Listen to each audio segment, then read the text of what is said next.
Hello there, welcome to Lunchtime News here on News First, where the people come first. You're joining me, Naveksha Gunasekara. Let's start off by taking a look at your headlines. Former Minister Mervyn Silva arrested by the CID. President Wickremesinghe and Basil Rajapaksa to sit down for talks. Monetary Board decides to maintain policy interest rates.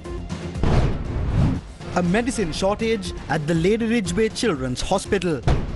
Fishermen protest in Shillong continues. Bombing at a mosque in Kabul kills at least 3.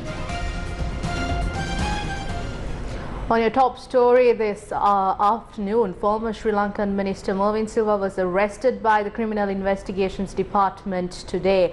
The CID said that the former minister was arrested over the investigations taking place on an incident where Silva stormed into the premises of the Sri Lanka Rupavahini Corporation in Colombo in 2007.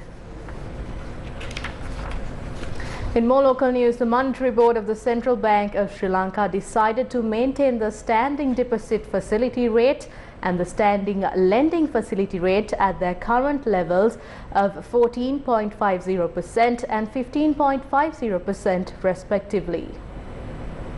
In a statement, the Central Bank of Sri Lanka said that the global economic growth is expected to slow at a faster pace. The Central Bank also said that despite heightened challenges, positive developments are observed in the external sector. It added that market interest rates have increased further in response to tight monetary and liquidity conditions. The Central Bank also said that the pace of acceleration of inflation has moderated faster than expected. Sri Lanka will approach all creditors once the country reaches a staff-level agreement with the International Monetary Fund. Central Bank Governor Dr. Nandalal Weerasinghe said that an IMF mission is expected in Sri Lanka later this month. The IMF mission is planning to come here towards the end of the month with an intention to complete or reach the start-level agreement on the policy package that we are hoping that they will be here towards the end of the month, and then we should be able to finalize and reach the start-level agreement. So once we reach the start-level agreement, then we obviously will have to start approaching the creditors on debt restructuring with our advisors. That process will also will be making progress once we reach the start-level agreement. That is where I think we are almost completed and reached almost all the targets or whatever policies, and we are hoping that we should be able to reach an start-level agreement. That will certainly improve the situation further once we reach that. Obviously, we will be reaching to all the creditors once we reach the overall debt targets and start-level agreement. Then only we will approach the creditors. So far, we are making the groundwork for us to share data, information, and looking at the scenarios, all the things. We are doing some analysis, and on that basis, once we reach the agreement, then we will approaching the all bilateral and commercial creditors. Director of the Ladyridge Hospital, Dr. G. Vijay Surya, says that there is a 10% medicine shortage at the hospital. He mentioned that essential medicines are also included in the list of medicines but are in short supply. There is a shortage of medicine at the Ladyridge Hospital for children. 90% of the drugs are available. However, there is a 10% shortage. Some of these essential drugs needed for daily use of patients are also unavailable. We also have not halted any treatments due to this shortage of medicines. All surgeries, including heart surgeries, continue to take place. If anyone wants to contribute and donate the drugs we are short of, you can visit our official website where we have listed the drugs and that you can make the contribution. Protests by Sri Lankan fishermen demanding a solution to the fuel crisis continued for the third day, and many fishermen have taken to the streets, citing they were unable to engage in their trade for almost 3 months.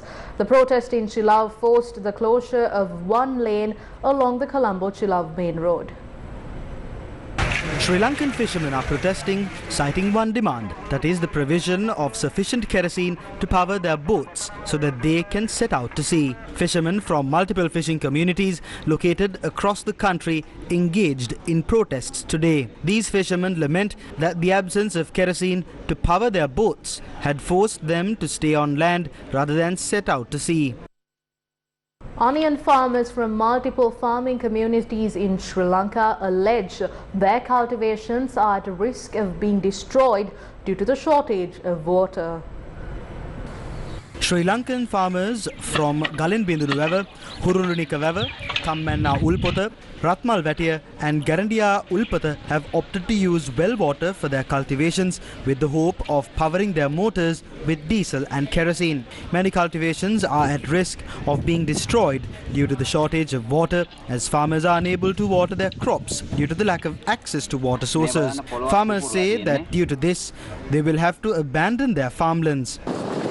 Farmers on the left bank of Ampara Galloya have cultivated paddy in about 14,000 hectares and have started harvesting these days. However, the farmers are suffering due to the lack of fuel needed for the machinery to harvest. Farmers say that this year the harvest has reduced and the government should intervene and impose a reasonable control price.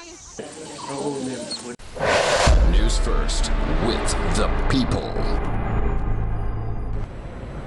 President Ranil Wickremesinghe and former Minister Basil Rajapaksa, who is also the national organizer of the Sri Lanka Podujana Peramuna, are expected to meet today.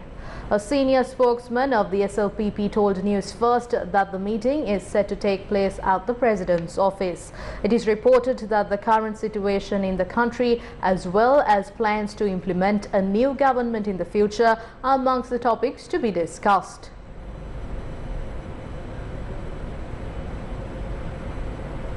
Isn't it a good thing that the President is meeting Basil Rajapaksa? It is a forum to discuss matters regarding the state of the country. We have to be glad. If Basil Rajapaksa is no longer a minister or even a parliamentarian, that doesn't mean he can't engage in politics. He is the founder of the party. Everyone who is raising their concerns are here because of him. There is someone in Badulla. He too became a parliamentarian thanks to Basil Rajapaksa.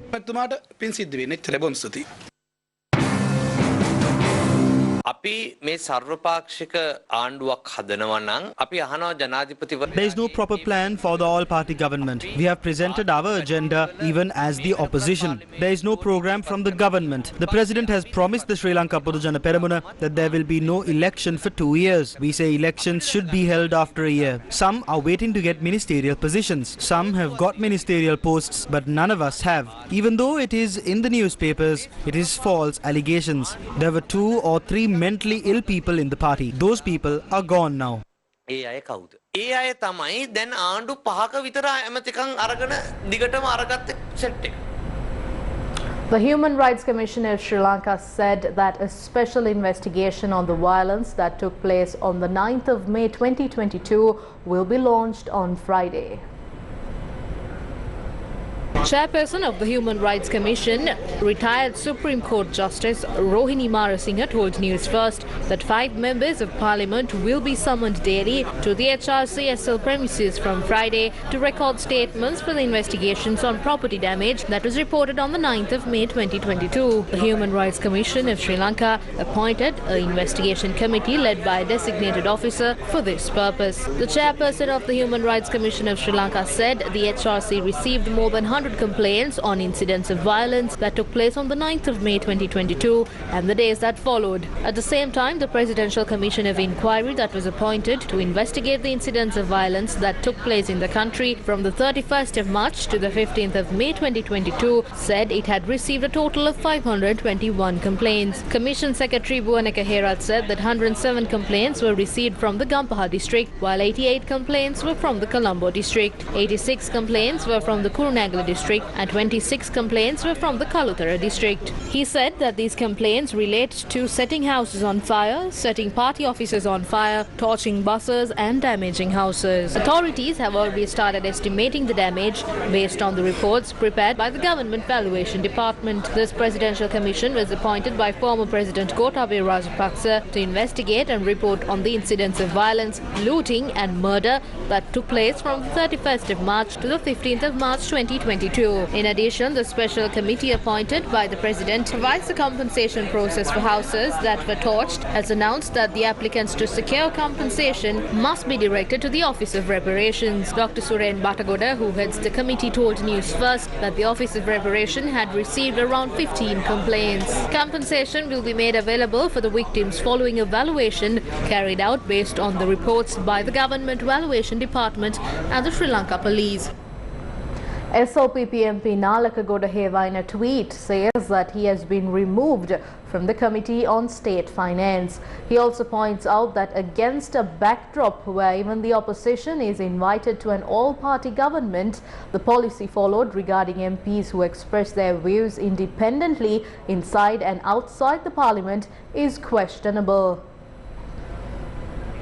The United Nations Sustainable Development Corporation framework for 2023 to 2027 was launched by the government of Sri Lanka and the United Nations. Related and mutually reinforcing strategic priorities where the UN system will concentrate its expertise to support Sri Lanka to make transformational and accelerated progress. Students protested today against the opening of the new three-storied building of the Kilinochchi Technical Faculty affiliated to the Jaffna University before the completion of the construction. The building was inaugurated this morning by Minister Susil Premajayantha and Douglas Devananda. The students request that politicians should not be invited to events that must be led by university representatives.